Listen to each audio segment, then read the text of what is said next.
Simple human sense. Our temperatures this morning across the area are right around freezing, and that's why we're seeing the chance for some freezing rain along with maybe some snow and a little bit of just plain old rain. All of that is something that we could have across the area. We're watching those quad cams to keep an eye on the road conditions. The best one to show road conditions going to be the Hillsdale camera. When you don't have a lot of people on the roadways, it can cause that to ice up quickly. The snowplows are trying to do their best, and the salt trucks are just covering those roads where they can, but not every road is going to be treated, and that's why we're seeing some slippery conditions for this morning. Could be dangerous out there too. The National Weather Service has put out winter weather advisories for all of mid-Michigan. That's going to go until we get to around 4 o'clock this evening. And it's no wonder why they have that out there, because it's a wintry mess. We're seeing a mixed bag of everything. We have some snow popping up on the radar, some pink that shows wintry mix and freezing rain, and just green for regular rain. All of that's the leading edge of a system that's going to continue to just pump moisture farther north here through the entire day.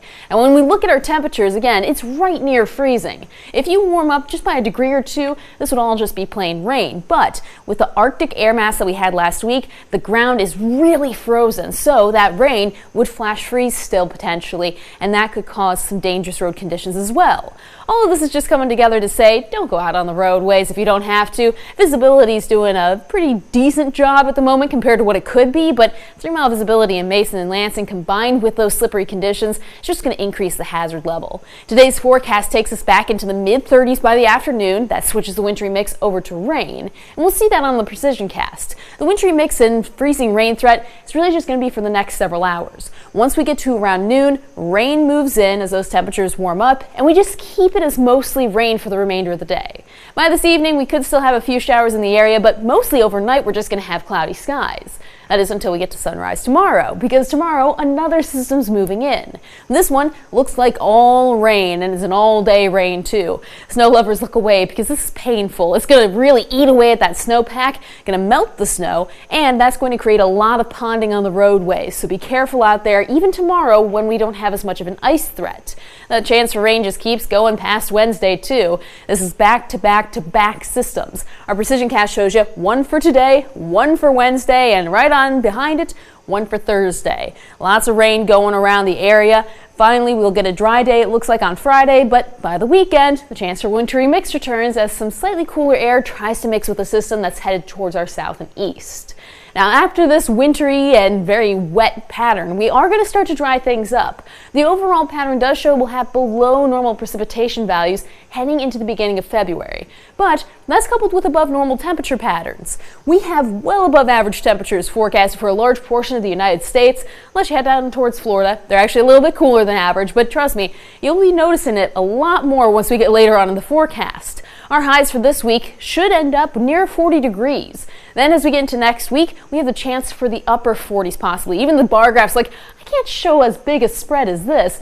We're going to have those warm temperatures still once we get into February, and that will lead to less snow on the ground for us. We have the weather aware day for today. That just means you want to be careful, and if you can work from home, that's a pretty good option given that we do have some slick spots on the roads. I encountered them several hours ago when I came into work, and it's been freezing rain ever since, so that's likely getting worse with time. We're going to have the chance for rain keep going for the next few days. Then as we get to Friday, it's going to be still a little gloomy with those cloudy skies, but the rain will at least relent. Once we get to that weekend forecast, again, the chance for wintry mix is there, but it's mostly overnight, Saturday into Sunday. Not looking like a high-impact system right now, but since it's a few days away, there's a chance it could shift around, so I'll keep you updated if I see any changes with that. All right, sounds good. Well, you're on the couch with me now. You've got to check this video out. Yeah, a fire truck in Missouri was captured on video spinning out of control and nearly slamming into homes in a subdivision. Freezing rain coated streets with ice, causing the engine to lose traction and turn a full 360 degrees. The truck was diverted from smashing into a home after it clipped a car in a driveway. It eventually came to a stop in the grass between two homes. Somehow, no injuries were reported, and just the sheer force of that truck, look at that. Yeah. Anything in its way is going to get damaged pretty good. It hits that car right there. Probably if it didn't hit that car, as I just mentioned, would have hit that home. Yeah, saved the house for sure. Gosh. I saw that yesterday, and I stopped everything. I was like, guys, look at this. Yeah, it's definitely a great video to see. And the road looked wet, didn't look too icy. I know. That's what we're seeing this morning here. You're 100% right on that. Yeah. Be careful.